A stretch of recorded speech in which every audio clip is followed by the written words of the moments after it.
నమస్కారం. ఆధ్యాత్మిక సుధాసాగరం ధర్మ సందేహాలు ప్రత్యేక కార్యక్రమానికి సాదర స్వాగతం. సంక్రాంతిలో మనం జరుపుకునే మూడో రోజు పండుగ కనుమ. మనల్ని పోషించే పాడి పశువులను ఆరాధించే రోజు కనుమ. అవన్నీ కూడా కర్షకుల కష్టానికి తోడుగా ఉంటున్న కృతజ్ఞతాపూర్వకంగా కూడా ఆ రోజు పశువులను ఎంతో భక్తి శ్రద్ధలతో ఆరాధిస్తూ ఉంటారు.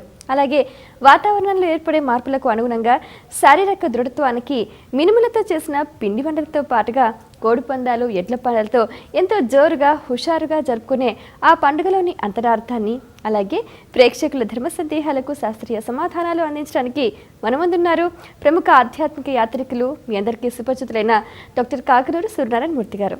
వారితో మాట్లాడి మరిన్ని విషయాలు వారి మాటలు తెలుసుకుందాం. నమస్కారం అండి. నమస్కారం అమ్మా.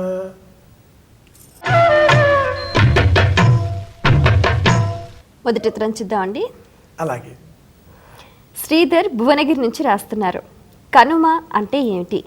కనుమ రోజు ఆచరించాల్సిన విధి విధానాలు ఏమిటి తెలియజేయగలరు అంటూ రాస్తున్నారు.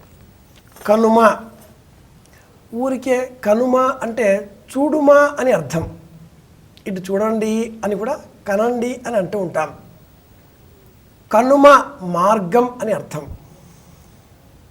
ఏదైనా ఒక ప్రాంతానికి మనం వెళ్ళాలి అంటే ఆ తోవ అలా ఉంటూ మధ్యలో ఏదైనా మెలిక తిరిగినప్పుడు దాన్ని కనుమ అంటారు. భారతదేశానికి కనుమ, పాకిస్తాన్ ప్రాంతంలో సింధు ప్రాంతంలో ఉండే ఆ స్థలానికి కనుమ అంటారు. చిన్న మార్గం. సూర్యనారాయణమూర్తి ఒక్కొక్క రాశిలో సుమారుగా 30 రోజులు నివసిస్తూ ఒక రాశిలో నుంచి మరో రాశిలోకి ప్రవేశించేదానికే సంక్రమణము అంటారు. చేరిక, చేరుట అనే అర్థం కూడా ఉంది.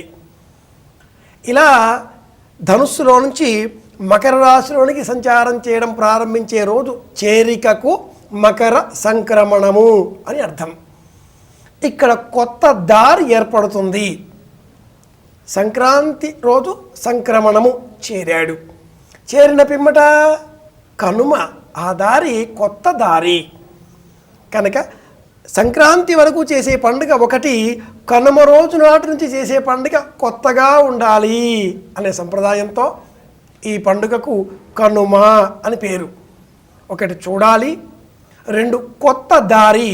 సూర్యనారాయణమూర్తికి సంబంధించినంత మట్టుకు 4 రాశులు ప్రధానంగా చెబుతుంది జ్యోతిష శాస్త్రం. మేషాదిగా మీనం వరకు ఉండే 12 రాశులలో మేషం, కర్కాటకం, తుల, మకరం ఈ 4 రాశుల్లో కూడా సంభవించేటటువంటి ఈ సంక్రమణాలకు చాలా ప్రాముఖ్యత, ప్రాశస్త్యం ఉన్నాయమ్మాయి. ఇందులో మేషరాశిలో సంచారం ప్రారంభింపజేయడం అది ఉగాది కాగా, కర్కాటక రాశిలో సంచారం చేయడం ప్రారంభించడం అది దక్షిణాయన ప్రారంభం. తులారాశిలో సంచారం ప్రారంభింపజేయడం ఆయనకు క్షీణత కాగా, మకర రాశిలో సంచారం ప్రారంభం చేయడం కనుమ రోజు వృద్ధికి కారణం. ఈ రోజు నుంచి కొత్త వెలుగులే, కొత్త దారి గమనిద్దాం, తెలుసుకుందాం. ఇది కనుమ అనే పదంలో ఉండే అంతరార్థం. ఇక విధి విధానాలు అంటే అమ్మాయి, పశువులకు మనం ప్రత్యేకంగా ఇది పశువుల పండుగ, వ్యవసాయదారుల పండుగ అని కూడా అంటుంటారు. నిజానికి ఈశ్వరునికి ఉండేటటువంటి వేల వేల వేల వేల నామాలలో పశుపతి సుప్రసిద్ధమైన నామం. మనమంతా కూడా పశువులమే కదా, ప్రాణం ఉన్నవాళ్ళమే కదా. కాబట్టి మనకందరికీ కూడా ప్రత్యేకమైనటువంటి పండుగ కనుమ పండుగ అని చెప్పాలి. పశువులకు కృతజ్ఞత చెప్పాలి. నీవన్నట్టు సంవత్సరం అంతా కూడా అవి మనకు వ్యవసాయంలో సహాయం చేశాయి.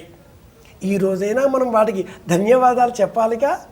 కనుక కనుమ పండుగ ఇలా చెప్పుకుంటే ఎంతైనా చెప్పుకోవచ్చును అమ్మాయి. సంక్షిప్తంగా అంటే మట్టుకు కొత్త మార్గం, కొత్త దారి, కొత్త కాంతులకు ఆరంభ సూచిక కనుమ అని చెప్పుకోవాలి. మరో ఉత్తరం చూద్దామండి.